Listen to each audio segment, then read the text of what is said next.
Hello, you wonderful people, and welcome to another episode of Bring It Back. This being the show where I talk about TV shows that were canceled or short-lived that I would like to see come back in some shape or form. For today's episode, I'm going to talk about this ABC series, The Company You Keep. Now, really quickly, if you're unfamiliar with The Company You Keep is, it follows these two main characters, Charlie and Emma. Basically, Charlie and Emma both recently went through a breakup. They randomly met each other at a bar, and sparks kind of fly. But it is this story of, hey, these are people who don't know each other as well, because both of them have big secrets that the other isn't aware of, and it kind of spirals into this relationship of them kind of like living double lives, because Charlie is a thief. Him and his family are thieves. They steal from people, but they're kind of on their Robin Hood thing of like they only steal from like really bad people, like people who do some scummy stuff, so that's them.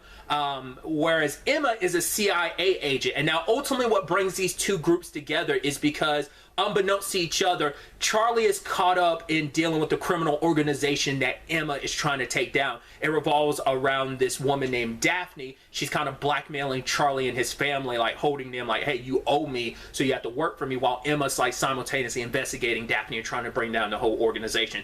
Daphne's organization actually belongs to some other, it's a whole thing, but that's kind of the gist of what the show is. The news came out recently that the show was canceled after one season.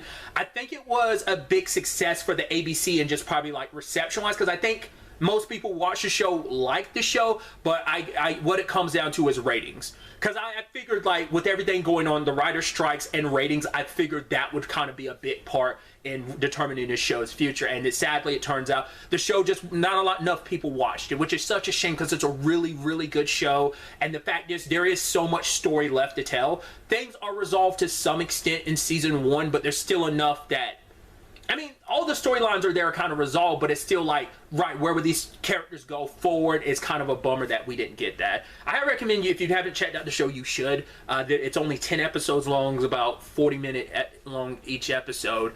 But yeah, it's just like, this is a show that could have like ran for like a Leverage. I feel like this show could have ran 4 or 5 seasons, especially what Charlie and Emma's circumstances would have been about, like going forward with where the show left them. That would have been interesting, but I'm just kind of bummed that it doesn't get to continue. The show's also in this interesting spot too, because the show is actually based on a Korean drama called My Fellow Citizen.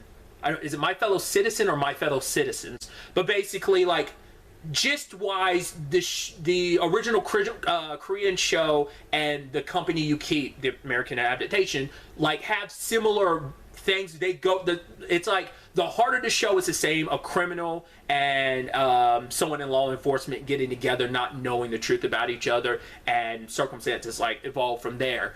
But obviously, a lot of I having not seen My Fellow Citizen, but from what I've read up a little bit, like the circumstances are obviously different. You have to, you know, there's differences there. But if you're able to track down My Fellow Citizen, it is done. The show came out like 2019, I believe.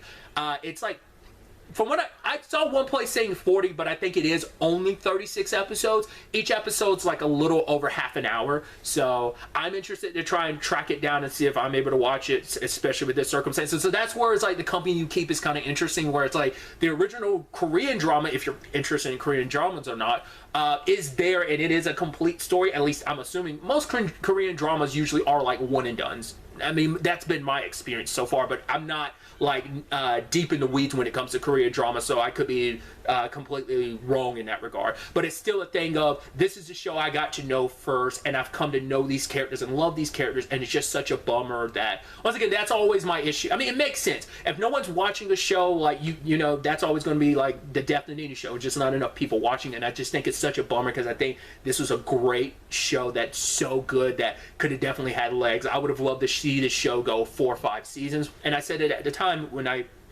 reviewed the season finale. I'd want the show to go on for as long as it needs to tell the full story that they wanted to tell. I mean, when you break down, the fact is that it's like a almost 40 episode season 1 for the Korean version. I could definitely see that almost translating, like if every season was about 10 episodes, you probably could get 3-4 seasons out of this, storytelling wise, of like where you would kind of develop the story. So like I said, my fingers are crossed that something would happen, but I don't see that being the case. I don't think this show is in one of those positions of, hey, we can shop this around. At least from what I've looked up currently at the time we recorded this, I don't think that's possible. So I don't think there's any more that can be done for this show. It's kind of, this is where its story ends. Like I said, there's that interesting silver lining of like, hey, the My Fellow Citizen or My Fellow Citizens, whatever the Korean drama is called. So there's that of it all, but still, like I said, for the company you keep, sadly, things in here, it seems.